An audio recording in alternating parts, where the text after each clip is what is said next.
네, 뉴스 언박싱 시작합니다. 민동기 기자, 김민하 평론가 나와 있습니다. 안녕하십니까? 안녕하세요. 예, 대장동 화천대유 의혹은 어느 정도 좀 정리가 돼가고 있는 것 같습니다. 예, 오늘 세 가지 키워드로 아마 얘기가 돼야 될 것 같은데요. 예. 법조계, 정관 내역, 언론, SK 이렇게 가야 될 것 같습니다. 정관이 있고 언론이 있고 SK가 있습니다. SK가 있고요. 네. 예, 재벌이 있네요. 정관, 그렇습니다. 언론, 재벌. 네, 2015년 대장동 개발 사업 관련 로비 의혹이 제기가 된 적이 있었습니다. 예. 그때 검찰이 수사를 했는데요.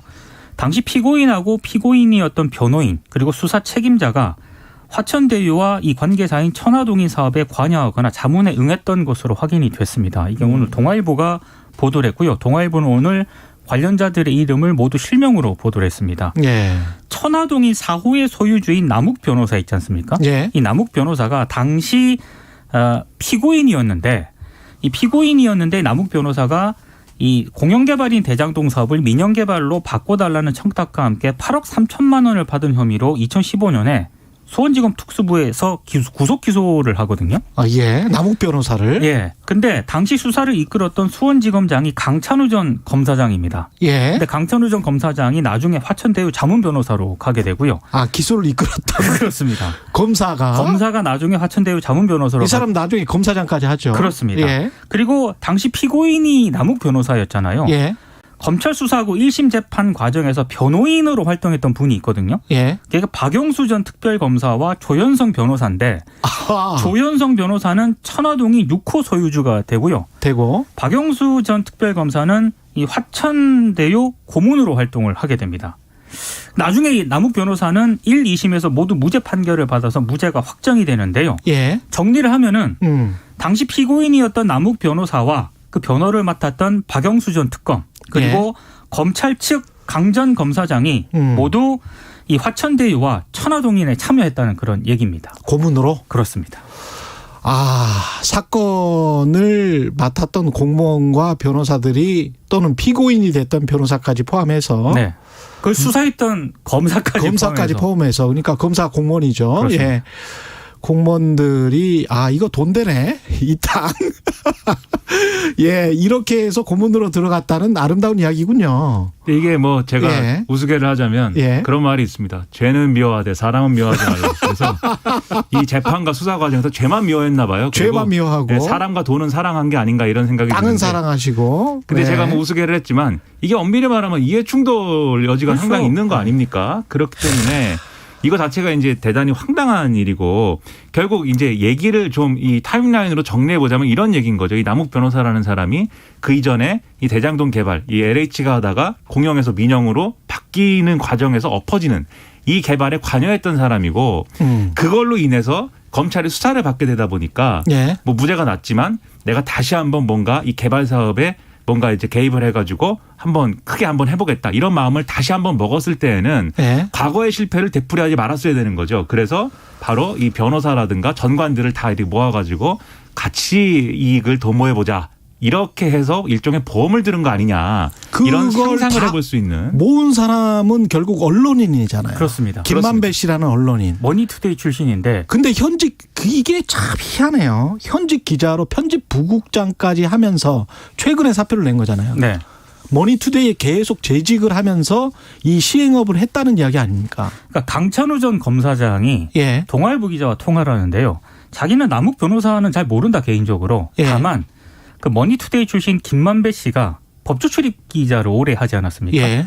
그 김만배 씨와의 인연으로 본인이 고문 뭐 자문이라든가 이런 걸 참여를 한 것이다 이렇게 해명을 하고 있거든요. 그러니까 이 법조계 전관예우라고 우리가 지금 얘기하는 분들은 다 머니투데이 이 출신의 김만배 씨와 연관이 있는 것 같습니다. 우리가 탐사 보도를 할 때 SNA 분석이라고 소셜 네트워크 애널리시스라는 사회 관계망 분석을 하는데 어렵네요, 용어가. 예. 이 사회 관계망 분석에서 핵심 고리가 누구냐? 우리가 뭐 연예인이 누구랑 친해서 누구랑 뭐 같이 술자리를 마시는데 항상 주재하는 사람은 누구였다. 뭐 이런 게 이제 SNA 분석 또 이것도 SNA 분석이 돼요. 네. 예. 그런데 이거 같은 경우에 지금 권순일 대법관도 그렇고 나타나는 정관들의 거의 모든 사람들이 김만배와 연결이 돼 있는 맞습니다. 거죠. 권순일 전 대법관도 예. 김만배 씨와 개인적으로 인연이 있었던 것이다라고 그러면 해명을 하고 이 있습니다. 핵심 고리가 굉장히 크게 나타나죠. SNA 분석에서는. 그렇습니다. 그 결국 이제 언론이 중심이 돼가지고 예. 법조 기자하면서 이 형성된 인맥이나 이런 거를 이제 활용한 것이고 이것을 일종의 이제 방금 말씀드린 남 변호사라는 사람이 주축이 돼가지고 어떤 자기가 이제 수사를 받았을 당시에 여러 가지로 관여했던 이런 인물들을 끌어들이게 되는 이런 고리가 된 건데 여기서 재밌는 건 어제 보도 나온 걸 보면은 김수남 전 검찰총장도 이게 지금 이 화천대유에서 어떤 역할을 했다 이렇게 지금 보도가 나온 거죠. 네. 그래서 김수남 전 검찰총장 이 전직 검찰총장까지 끌어들일 수 있었는가 이런 의문인데 이런 맥락은 있습니다. 이 김수남 전 검찰총장은 지금 얘기한 강찬우 전 지검장 이전에 수원지검장을 한 인물이에요. 결국 이제 남 변호사가 수원지검에 잡혀가지고 구속 기소될 때 예.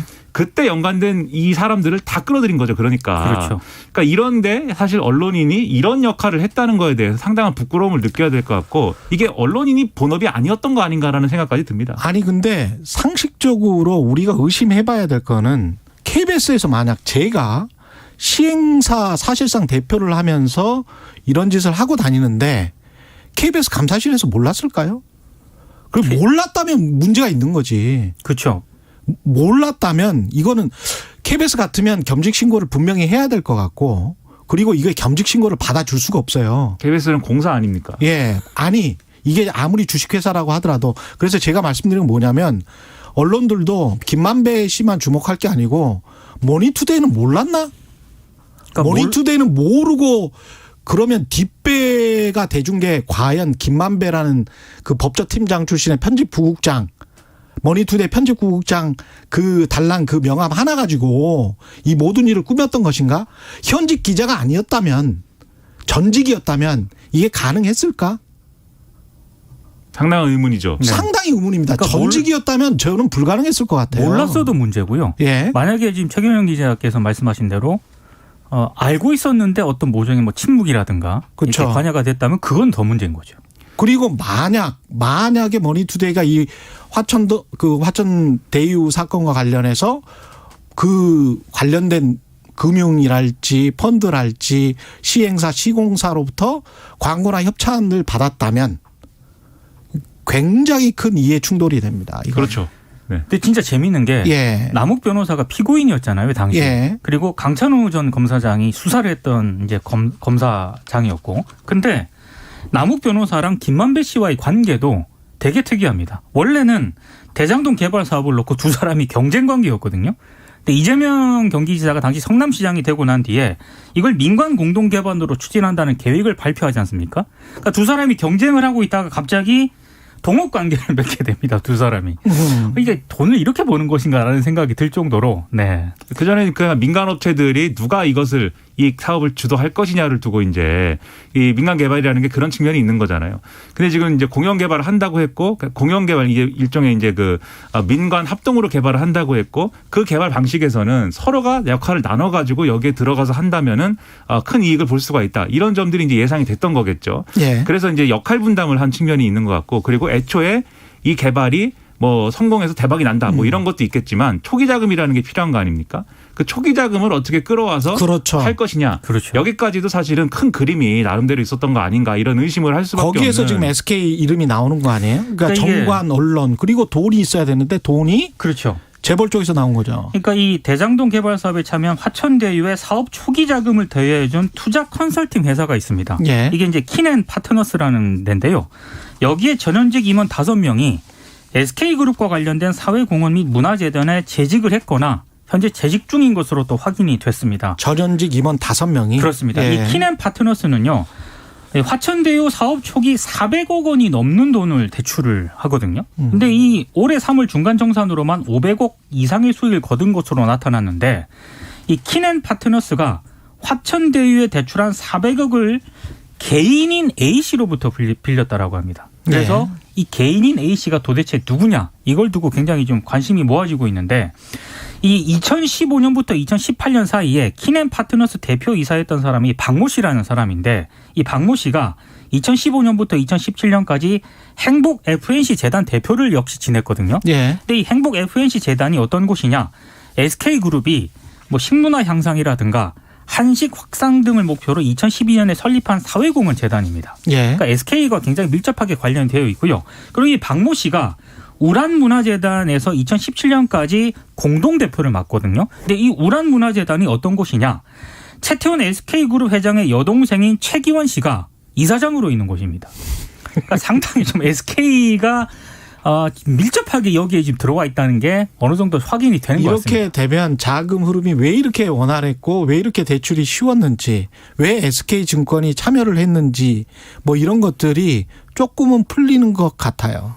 그렇습니다. 그래서 네. 이런 부분에 대해서는 이제 세부적인 어떤 이 사실관계 파악이나 이런 것들이 추가로 이루어져야 되겠지만 이게 전체적인 그림을 보면 지금 말씀하신 대로 뭐 재벌의 돈이 들어갔다 이런 것도 있지만 지금 여기에 키인앤파트너스라는 회사에 들어갔던 사람들이 다 SK의 사회공헌 재단이나 사회공헌 관련한 업무를 맡았던 사람들인 거잖아요. 그렇죠. 사회공헌 업무라는 게 일종의 대관 대민 업무 이런 것에 가까운 이런 사업들을 하는 것이기 때문에 네. 그런 부분에도 주목해 볼 필요가 있을 것 같고 여기서 파생되는 여러 가지 가능성들이 생길 겁니다. 그리고 최근에 이제 언론 보도가 나온 화천대유의 대표, 대주주 그리고 법인 이 계좌에서 수상한 돈, 이 수상한 흐름, 대여금이라고 돼 있는 이 돈들이 빠져나갔는데 이게 어떻게 됐는지 모른다. 이게 지금 경찰 수사의 어떤 과정인 거잖아요. 예. 혹시 이 돈이 맨 처음에 키인앤파트너스가 조달해온 개인 모 씨로부터 온 그 돈과 연관돼서 그 돈을 이제 뭐 일부 상환한다든지 이런 데 들어갔는지 그런 것들을 확인을 하면 사실 이 개인 모 씨가 누구인지 등등도 밝혀질 수 있는 어떤 실마리가 되죠. 그래서 이 부분을 정확하게 확인하는 게 필요할 것 같은데 우리 수사기관들이 용기를 갖고 해야 되는 측면이 분명히 있는 것 같습니다. 예. 이재명 시장 그때 당시에 시장은 이재명 후보는 여기에 이 연결고리에는 어떻게 연루가 돼 있습니까?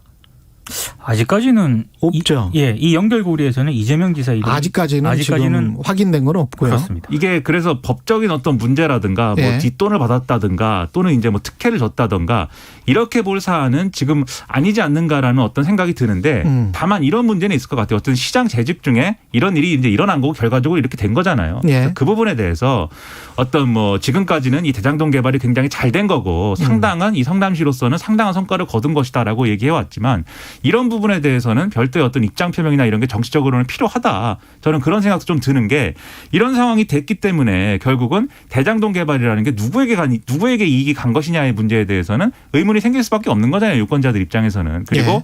시장 입장에서 과연 이 개발 사업에 이런 이제 개인들이 큰 돈을 가져가고 이익을 거두는 것을 뭐 전혀 예상하지 못했다든가 뭐 그런 상황이었느냐. 혹시 이것에 대해서는 뭐 이 비리나 이런 문제가 아니라 어떤 능력의 문제 또는 이제 어떤 책임의 문제 이런 것들이 불거질 수가 있기 때문에 그런 부분에서는 이제 최종적으로 입장 표명이 필요하지 않나 이렇게 생각을 합니다. 그리고 좀 더 구조적으로 우리가 보면 택지 개발을 어떻게 할 것인지 그렇죠. 부동산의 이익이 나오지 않습니까? 네. 부동산 개발을 하면 그 이익을 공공이 어느 정도나 가져가고 민간이 가져가야 할 몫이 어느 정도인지 어느 정도가 타당한 것인지 네. 사회적으로 꼭 좀 논의를 했으면 좋겠습니다. 구체적으로 해야 돼요. 예. 그것도 지자체마다 사정이 또 다르기 달라요. 때문에 예. 그게 여러 가지 경우의 수가 있을 수 있겠는데 이 당시 성남시는 이제 재정난이나 이런 것들 때문에 전임시장이나 이런 문제가 상당히 큰 파장이었기 때문에 모라토리움을 선언했었죠. 그렇죠. 그래서 이제 시의 차원에서 이런 개발 계획을 시는 세우고 빨리 돈을 좀 받고 맞아요. 선입금이 되는 것을 원했을 그렇죠. 그렇습니다. 그럴 상황이고요. 그런 예. 조건이 같이 작용했던 것 같아요. 그래서 예. 그런 부분도 같이 논의할 필요가 있어 보입니다. 그런 경우 어떻게 할 것인지. 지금 줄줄이 뭐 소식들이 있었는데 대장동 이야기만 대장동 이야기가 굉장히 좀 오늘은 좀 스케일이 컸습니다. 정리를 해줘야 될 필요가 있었고 네. 많은 보도가 나왔기 때문에 대장동 이야기를 좀 정리를 했습니다. 대장동 이야기도 100%는 못했어요 지금. 다 하지는 못했습니다. 네. 내일 또 해드리겠습니다. 내일 예. 토요일입니다. 내일은 토요일이군요. 아유 뭐 계속 나오고 싶어요. 계속 출근하고 싶어요. 주말에도 하세요 그럼 이거를. 예, 뉴스 언박싱 민동기 기자 김미나 평론가였습니다. 고맙습니다. 고맙습니다. KBS 1라디오 최경영의 최강시사 듣고 계신 지금 시각은 7시 37분입니다. 최강시사